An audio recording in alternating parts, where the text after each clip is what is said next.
부산의 한 가정집에서 정말 충격적인 살인 사건이 있었습니다. 70대 할머니가 누군가에게 무자비한 폭행을 당해 숨지는 사건이었습니다. 그런데 범인은 피해자인 할머니가 끔찍히도 아끼셨던 손주, 손자, 그리고 손녀였습니다. 친할머니를 살해한 인면수심 남매에 대해서 재판 결과가 나왔습니다. 일단 어떤 사건이 발생했던 겁니까? 네, 어떤 가정이었는지 좀 먼저 이야기해 드리겠습니다. 둘 다 20대인 이 남매는요, 어린 시절에 부모님이 이혼한 뒤에 아버지랑 살았습니다. 그런데 8년 전에 아버지가 돌아가시고 나서부터는 이 남매도 따로 살고 있었다고 합니다.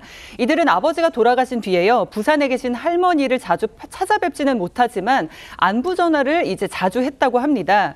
그런데 왜 그랬냐면 할머니는 이 손자가 항상 걱정이었는데 손자가 장애도 있고 20대 초반이라서 이 할머니는 손자의 급여, 저축 등을 직접 챙기셨고요. 손자에게 용돈을 주면서 경제적인 관리를 해왔다고 합니다. 예. 비록 같이 살지는 않았지만 식사는 챙겼는지, 장애 급여, 기초생활비 등 지원 제대로 받는지 노심초사했다고 하는데 이 동사무소 가서 복지 혜택이 더 있는지 공부도 하기도 하고요. 한 번은 손자의 급여가 이제 직전 달보다 적게 들어오자 직접 그 회사에 전화해서 항의를 하는 등 손자를 특별히 신경 쓰면서 아껴 오셨던 분이라고 합니다. 할머니가 직접 나서서 복지수당이라든가 이런 모든 것들을, 경제적인 것들을 꼼꼼히 관리하셨습니다. 그런데 남매는 이런 할머니의 사랑을 오히려 간섭과 통제로 느끼기 시작했다고요? 맞습니다. 할머니는 손자를 걱정해서 돈 관리를 해주신 건데 남매는 할머니에게 강한 불만을 느끼기 시작했다고 합니다. 불만은 자꾸만 커져갔는데 남매는 전화통화로 좀 더 끔찍한 말을 주고받기 시작을 했다고 합니다. 내용이 뭐냐면 누나는 할머니가 안 계시면 돈을 마음대로 쓸 수 있겠다. 할머니가 진짜 죽었으면 좋겠다 말하면서 심한 욕설을 쏟아냈고요. 남동생 또한 나도 빨리 돌아가시면 좋겠어 이렇게 대답을 했는데 이런 끔찍한 말들이 말로만 끝나지가 않았고 또 구체적인 이야기로 발전이 했는데요. 특히 누나는 뭐라고 했냐면 납가루에 중독을 시키자. 할머니에게 곰팡이를 먹이자.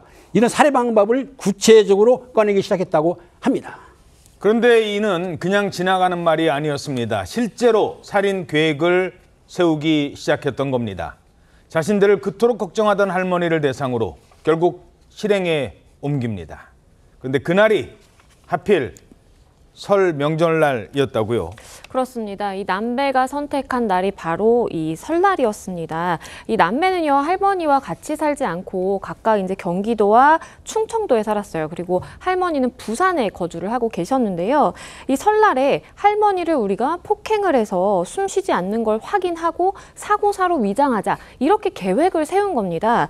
범행 당일인 2월 9일이 됐고요. 남동생이 경기도에 이제 거주를 하고 있었는데 경기도에서 출발을 해서 누나가 거주하고 있는 충청도까지 갑니다. 충남에 사는 누나를 만났고요. 천안역에서 만나서 누나가 동생에게 이거 할머니한테 드려라고 선물을 전달하는 겁니다. 과일과 굴비라든지 이렇게 할머니의 선물을 전달을 하고요. 그러니까 남동생은 이렇게 선물만 받아 들고 누나는 그대로 거주지로 가고 예? 남동생 혼자 할머니를 방문을 한 겁니다. 남동생과 할머니가 있었어요? 맞습니다. 이 부산에 가서 할머니 댁에서 도란도란 이야기를 나누다가 저녁에 갑자기 말싸움이 발생하게 되고요. 손자가 할머니를 갑자기 폭행하기 시작한 겁니다. 거치게 할머니를 벽으로 밀기도 하고 폭행을 심하게 하다 보니까 할머니가 쓰러지셨고요. 할머니가 숨쉬지 않는다는 것을 확인한 후에 119에 신고를 해서 할머니가 숨을 쉬지 않습니다. 라고 이 남동생이 신고를 한 겁니다. 예. 자, 할머니가 갑자기 쓰러지셔서 돌아가신 겁니다. 라고 신고를 했습니다. 하지만 할머니 몸에서 폭행의 흔적이 발견되고 수사기관의 본격적인 수사 결과 이 남매는 존속살인 혐의로 재판에 넘겨집니다. 그런데 손녀는 따로 있었고 폭행 장소에는 손자만 있었거든요. 그런데 재판부는 손자뿐만 아니라 누나, 손녀도 중형에 처해야 한다고 판단합니다. 누나의 부추김이 있었다는 겁니다. 행위에 직접 가담하지는 않았지만 할머니를 살해하게 된 그 행위 이르르는 그 과정에서 동생의 취약함, 인지 능력이나 이런 점들을 이용한다든지 부추긴다든지 이런 류의 좀 일종의 우리 가스라이팅이라고 하죠. 그런 여지가 같이 고려가 돼서 옆에서 누나가 부추긴 거다 이렇게 판단을 했군요. 네, 맞습니다. 사실 그래서 할머니를 폭행해서 돌아가시게 한 것은 이제 손주인데 결국 이렇게 같이 과정을 모의한 것은 그리고 나아가서 그 범행을 어떻게 보면 사주하고 주도한 것은 누나다라고 보고 두 사람을 다 같이 존속 살해 혐의로 기소를 했습니다. 그래서 각각 징역 15년, 사실 지금 기준으로는 굉장히 좀 형량이 낮게 느껴지는데요. 15년이 선고가 됐습니다. 근데 누나가 또 재판에서 무죄를 주장했어요. 아니 나는 범행을 말렸다. 왜 할머니 부산에 사시고 지금 천안에 있는 누나 집에 들렀다 갔잖아요. 예. 천안에서 동생 만났을 때 나는 말렸다라고 했지만은 법원 인정 안 했습니다. 사실 지금 동생이 다 얘기를 했겠죠. 지금 이런 상황이면은 재판부가 그렇게 자기를 믿고 의지하던 남동생을 누나가 정신적으로 지배를 했다. 상당한 행위 지배를 했다고 봤고요.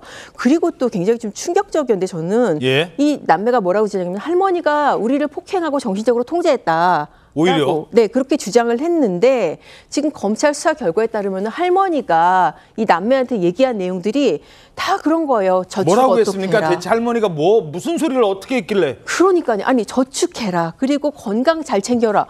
아니 정말 그동안 키워준 것도 모자라서 성인이 된 이후에도 그렇게 살뜰하게 살폈거든요. 거기다가 이 남매를 위해서 돈도 착실하게 할머니가 모으고 일부 주식도 줬다고 합니다. 그런데도 불구하고 할머니가 우리를 조종하고 우리를 핍박했다라고 돌아가신 할머니까지 그렇게 몰아세우는 그런 주장을 한 겁니다. 그러니까 재판부가 다 받아들이지는 않았죠.